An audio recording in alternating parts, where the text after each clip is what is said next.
নমস্কার, আমি সুদীপ্তা। এভি নিউজে আপনাদের সকলকে স্বাগত। প্রথমেই চোখ রাখবো নিউজ হেডলাইনসে।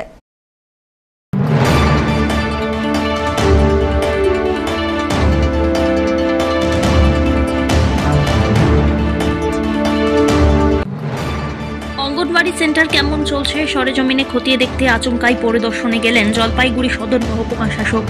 সঙ্গে ছিলেন শিক্ষা দপ্তরের আধিকারিকরা। শিশুরা সেন্টার থেকে কি পরিষেবা পাচ্ছে খতিয়ে দেখেন তারা।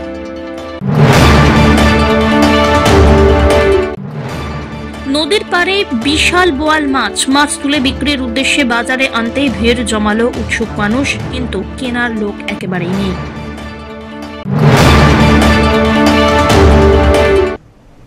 এবার আসছে বিস্তারিত সংবাদে। অঙ্গনওয়াড়ি সেন্টার কেমন চলছে সরেজমিনে খতিয়ে দেখতে আচমকাই পরিদর্শনে গেলেন জলপাইগুড়ি সদর মহকুমা শাসক। সঙ্গে ছিলেন শিক্ষা দপ্তরের আধিকারিকরা। শুক্রবার জলপাইগুড়ি শহরের 11 নম্বর ওয়ার্ডের আদরপাড়ার দক্ষিণেশ্বরী প্রাথমিক বিদ্যালয়ে হাজির হলেন প্রশাসনের কর্তারা। শিশুরা সেন্টার থেকে কিরকম পরিষেবা পাচ্ছে সবটাই খতিয়ে দেখলেন তারা। শিশুদের উৎসাহ এবং পড়াশোনার পরিকাঠামো দেখে খুশি আধিকারিকরা। জলপাইগুড়ি সদর মহকুমায় প্রায় 1600 অঙ্গনওয়াড়ি সেন্টার আছে। সব সেন্টারের পরিকাঠামো ধাপে ধাপে খতিয়ে দেখা হবে, এমনটাই জানিয়েছেন মহকুমা শাসক তমজিৎ চক্রবর্তী। তিনি কি বললেন শুনে নেব। আপনারা জানেন যে পশ্চিমবঙ্গ সরকার তার যে অঙ্গনওয়াড়িগুলো আছে, মাননীয় মুখ্যমন্ত্রীর নির্দেশে প্রতিটি অঙ্গনওয়াড়িতে একদম জন্মানোর পর থেকে 6 বছর পর্যন্ত তাদের খাওয়া দাওয়া এবং তাদের পড়াশোনার ব্যবস্থা রয়েছে। এছাড়া গর্ভবতী মা এবং ল্যাকটেটিং মাদারদের জন্য ব্যবস্থা রয়েছে। আমরা এই অঙ্গনওয়াড়িগুলো একটু ঘুরে বেড়াচ্ছি সকাল সকাল, যাতে দেখা যায় যে ওনারা কি করছেন। আপনাদের সামনেই আপনারা দেখলেন যে কি সুন্দরভাবে বাচ্চারা মানুষ হচ্ছে, কি সুন্দরভাবে ওরা ইন্টারঅ্যাক্ট করছে, কত সুন্দর কবিতা শোনাচ্ছে, ছড়া শোনাচ্ছে। এবং এর থেকে বোঝা যাচ্ছে যে অঙ্গনওয়াড়ি ব্যবস্থাতে কতগুলো প্রতিভা কিন্তু উন্মেষিত হচ্ছে। জলপাইগুড়ির এই শিশুরাই ভবিষ্যতে আরও গৌরবের পথ প্রশস্ত করবে, এমনটা আমরা আশা রাখি। আমাদের মহকুমাতে 1600-র ওপরে সেন্টার রয়েছে। আমরা এবং বিডিও সাহেবরা এবং ডেপুটি ম্যাজিস্ট্রেটরা সবাই মিলে যে নতুন অ্যাপ মাননীয় মুখ্যমন্ত্রী করে দিয়েছেন, এর মাধ্যমে আমরা প্রত্যেক দিন 1 থেকে 2 সেন্টার কভার করার চেষ্টা করছি। এবারে একটা সেন্টার পরিদর্শন করলে সাধারণত 20 থেকে 30 মিনিট সেখানে সময় দেওয়া উচিত। সুতরাং সেই অনুযায়ী আমরা প্রতিটা অঙ্গনওয়াড়ি সেন্টার যাতে অন্তত 1 মাস থেকে 1.5 মাসের মধ্যে কভার করা যায় সেভাবে আমরা উদ্যোগ নিচ্ছি।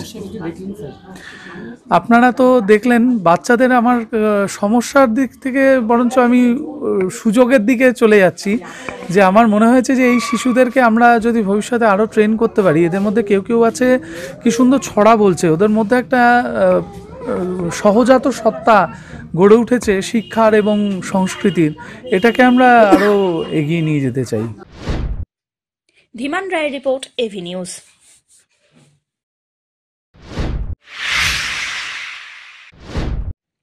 শেষ দিনেও জমজমাট জেলা আয়ুষ মেলা। এবছর আয়ুষ মেলা তৃতীয়তম বর্ষে পদার্পণ করেছে। গত 15ই জানুয়ারি থেকে জলপাইগুড়ি শরৎচন্দ্র দেব রায়কট সাংস্কৃতিক কলা কেন্দ্রে শুরু হয় আয়ুষ মেলা। জেলা স্বাস্থ্য এবং পরিবার কল্যাণ বিভাগ আয়ুষ শাখার পক্ষ থেকে আয়োজন করা হয় মেলায় হোমিওপ্যাথি থেকে শুরু করে অ্যালোপ্যাথি এবং আয়ুর্বেদ, এমনকি যোগাসনের মতো শারীরিক কসরতের বিষয় নিয়ে মানুষের মধ্যে তুলে ধরা হয়েছে বিভিন্ন স্টলের মধ্যে দিয়ে।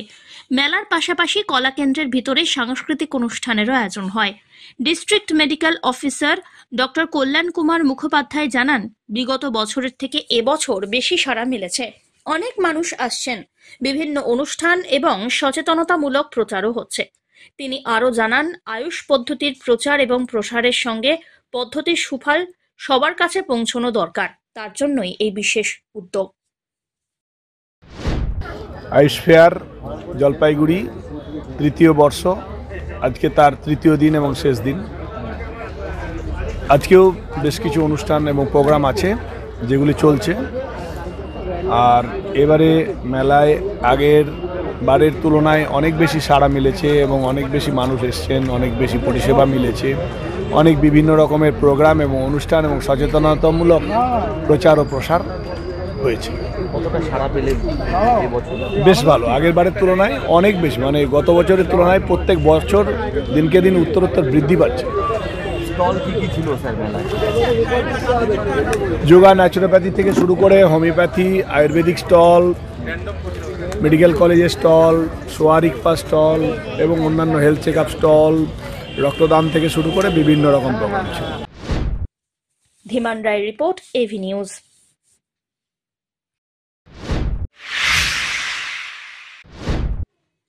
নদীর পাড়েই বিশাল বোয়াল মাছ। মাছ তুলে বিক্রির উদ্দেশ্যে বাজারে আনতেই ভিড় জমালো উৎসুক মানুষ, কিন্তু কেনার লোক একেবারেই নেই। কেন এমনটা হলো? শুক্রবার একটি বিশাল আকৃতির বোয়াল মাছ তিস্তা নদী থেকে ধরা পড়ে, যা বাজারে আনতেই অসংখ্য মানুষের ভিড় নজরে আসে সেই বোয়াল মাছটিকে দেখার জন্য। এই বিশাল আকৃতির বোয়াল মাছ ধরা পড়ে জলপাইগুড়ি শহর ছেড়ে বাকালি তিস্তা নদী থেকে। স্থানীয় জাল দিয়ে সেই বোয়ালটিকে ধরা হয়েছে বলে জানা গিয়েছে। আর সেই বোয়াল মাছটি দেখতে দিন বাজারে আনতেই অসংখ্য মানুষের ভিড় জমে যায়। তবে ব্যবসায়ীরা বলেন, বোয়াল মাছটি অনেক দাম দিয়ে কিনে এনেও ক্রেতার দেখা সেভাবে মেলেনি। সবাই মাছটিকে কৌতূহলের নজরেই দেখেন, কিন্তু কেউ কেনেননি।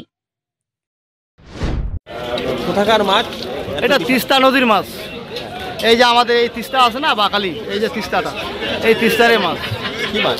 বোয়াল মাছ। ওজন? ওজন 7 কিলো। 7 কিলো। বোয়ালের ওজন কি আরো বেশি হয় না? আরো বেশি হয়তো, 15 কেজি 20 কেজি অব্দি বোয়াল হয়তো, 18 কেজি 15 কেজি। কিভাবে উদ্ধার হয়েছে? এটা জাল দিয়ে মারছে, তিস্তায় জাল দিয়ে, এই যে ঘেরা জাল আছে না, ঘেরা জাল দিয়ে মারছে। বাজারে চাহিদা কেমন? চাহিদা তো আমি একটা বোয়াল আনছি, কই চাহিদা তো নাই। তিস্তার বোয়াল একটা বিক্রি হয় না। এই যে এখানে 2টা বোয়াল আছে, তাও তো বিক্রি হয় না। তিস্তার বোয়াল কোথায় চাহিদা? বড় বড় বোয়ালেরও চাহিদা নেই? না না, চাহিদা নেই। মাছের বাজার একদমই সস্তা তো। কেন? কি জানি, এখন মানুষের হাতে নাই, টাকা পয়সা নাই, খুব দিনকাল খুব খারাপ পড়েছে সব দিকে। এই মাছটা দেখতে কতটা উৎসাহ? এটা তো মাছ দেখলে তো মানুষ অনেক উৎসাহ করে না। একটা বড় মাছ নিয়ে আসছে, সবাই আশা করে বলে বড় মাছ একটা। কিন্তু মানুষের যদি পয়সা না থাকে তাহলে কি খাবে বলুন তো? ইনকামের সোর্স কেসে কমে লোকের সে নাই সব বাড়ছে। আর এখন তো অনলাইনের দুনিয়া না, সব অনলাইনে বুক করে মাছ বিক্রি হয়।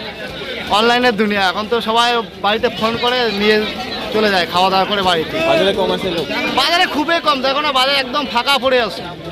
বাজারে কোনো কাস্টমার নাই তো। একটা বল এ পর্যন্ত আমাকে কাউ দাম বলে নাই, কেউ বলে নাই আমাকে কাইটা 500 গ্রাম বা 1 কেজি দাও, তাও তো বলে নাই। অমিত বণিকের রিপোর্ট, এভি নিউজ।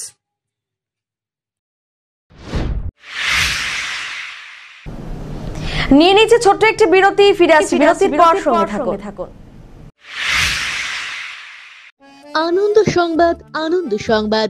জলপাইগুড়িতে এই প্রথমবার জিন্দাল গ্রুপ অফ কোম্পানির জেএসডব্লিউ পেইন্টস নিয়ে এলো আপনাদের সুপরিচিত আগারওয়ালা ট্রেডার্স। সর্বভারতে প্রথমবার যে কোনো কালার পাবেন এক দামে, পাবেন চন্দন সুগন্ধিযুক্ত ওয়ালপুটিও।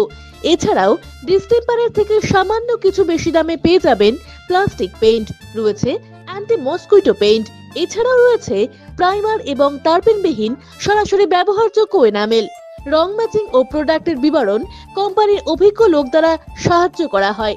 অধিক কভারেজ এবং গ্যারান্টিযুক্ত এবং সকল প্রোডাক্টে রয়েছে আকর্ষণীয় ছাড়।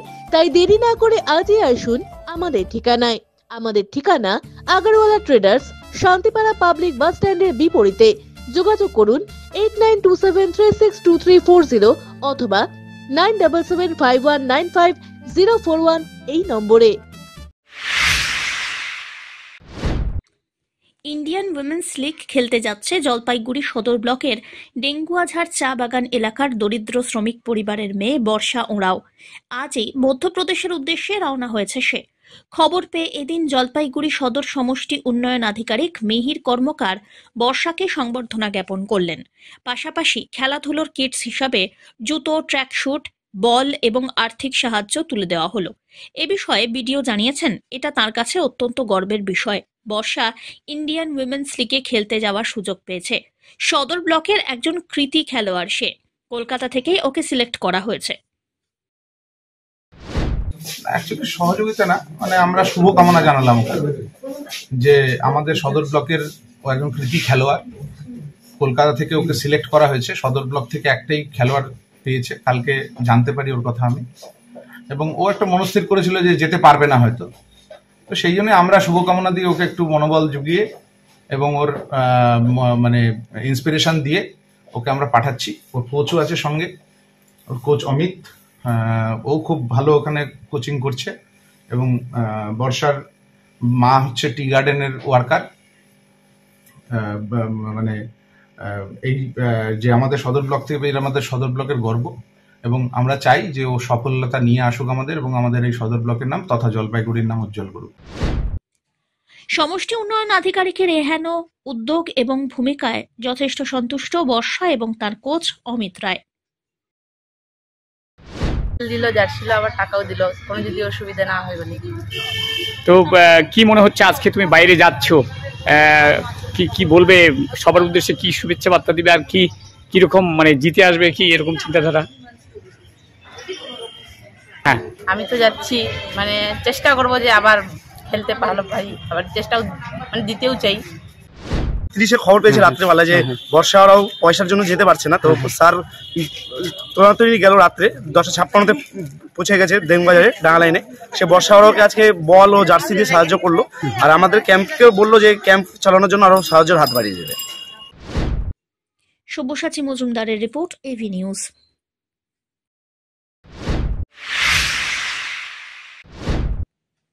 জলপাইগুড়ির মোহিতনগর কলোনি তারাপ্রসাদ উচ্চ বালিকা বিদ্যালয়ের বার্ষিক ক্রীড়া প্রতিযোগিতা অনুষ্ঠিত হয়ে গেল। শুক্রবার বিভিন্ন ইভেন্টে বিদ্যালয়ের ছাত্রীরা প্রতিযোগিতায় অংশগ্রহণ করল। ইভেন্টগুলির মধ্যে রয়েছে দৌড়, হাই জাম্প, লং জাম্প, লৌহ বল নিক্ষেপ প্রভৃতি। এই দিনের বার্ষিক ক্রীড়া প্রতিযোগিতায় বিদ্যালয়ের শিক্ষিকা সহ অন্যান্যরাও উপস্থিত ছিলেন। আজকে আমাদের বিদ্যালয়ে বার্ষিক ক্রীড়া প্রতিযোগিতা সকাল থেকে শুরু হয়েছে, মোটামুটি ধরুন 11টা নাগাদ আমাদের শুভ উদ্বোধন হয়ে গেছে। তো বাচ্চাদের নিয়ে বিভিন্ন ধরনের ইভেন্টগুলোই এখানে আছে। কি কি রয়েছে? মূলত আমাদের মাঠ ছোট থাকার কারণে আমরা বেশি দূরত্বের রানিং ইভেন্টগুলো রাখতে পারিনি। তো 100 মিটার দৌড় যেটা, সেটা দিয়ে শুরু হয়েছে। তার সঙ্গে শর্টপুট আছে, লং জাম্প আছে, হাই জাম্প আছে, ট্রিপল জাম্প রয়েছে, এবং বাচ্চাদের তারপরে সর্বশেষে একটা যেমন খুশি সাজো সেই প্রতিযোগিতা রাখা হয়েছে। পিনাকি শিলের report, AV news.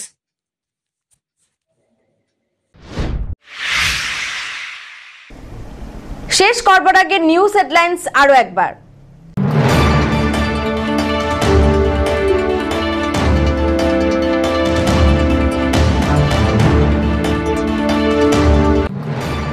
Anganwadi centre কেমন চলছে সরেজমিনে খতিয়ে দেখতে আচমকাই পরিদর্শনে গেলেন জলপাইগুড়ি সদর মহকুমা শাসক। সঙ্গে ছিলেন শিক্ষা দপ্তরের আধিকারিকরা। শিশুরা সেন্টার থেকে কি পরিষেবা পাচ্ছে খতিয়ে দেখেন তারা।